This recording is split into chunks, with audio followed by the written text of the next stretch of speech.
এখন রয়েছি পুরান ঢাকার খান মোহাম্মদ মৃধা মসজিদে। এই মসজিদটি 1704 অথবা 1705 সালে খান মোহাম্মদ এই মসজিদটি নির্মাণ করেন। পরবর্তীতে তার নামের সাথে কীভাবে মৃধা যুক্ত হয় সেটা আসলে বিস্তারিত এখানে কোনো উল্লেখ নেই।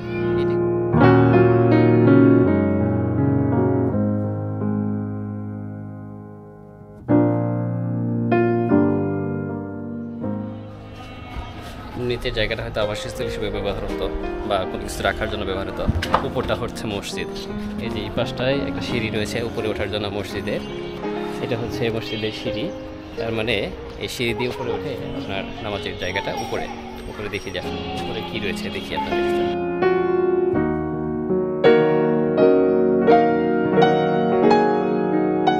অনেকে এটাকে জিনের মসজিদ বলে, কারণ অনেকে এখানে নাকি জিনেরাও নামাজ পড়ে। মানে মানুষের পাশাপাশি আগে এখানে জিনেরাও নামাজ পড়তো, সেই জন্য কি একটি জিনের মসজিদ হিসেবে পরিচিত হয়।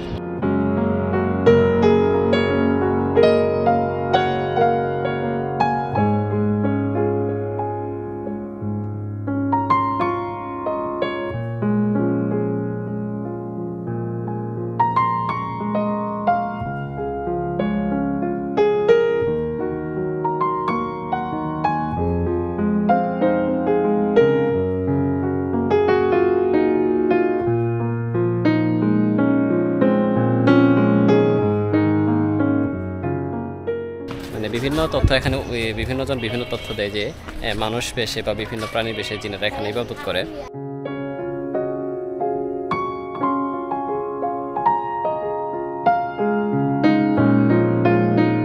এখানে একটা কবর রয়েছে, এটা কার কবর? এটা হয়তো যারা এখানে মসজিদটা নির্মাণ করছিলেন তাদেরই হয়তো কারো কবর এটা, কিন্তু বিস্তারিত এখানে বলা নেই, আসলে তথ্য দেওয়া নেই যে আসলে কবরটা কার।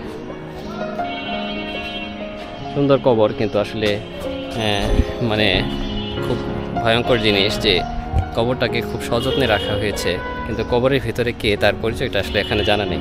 তার মানে প্রত্যেকের জন্য এটা সত্য যে একসময় হয়তো আমরা কেউই থাকবো না, এভাবে কবরটা পড়ে আছে। কিন্তু যে কবরের আকৃতি দেখে বোঝা যাচ্ছে, যে কবরের যে চেহারা দেখে বোঝা যাচ্ছে অবশ্যই কেউ নামি দামি ব্যক্তি ছিলেন, কিন্তু তার পরিচয় এখন কেউ জানে না আসলে এখানে কে শুয়ে রয়েছে।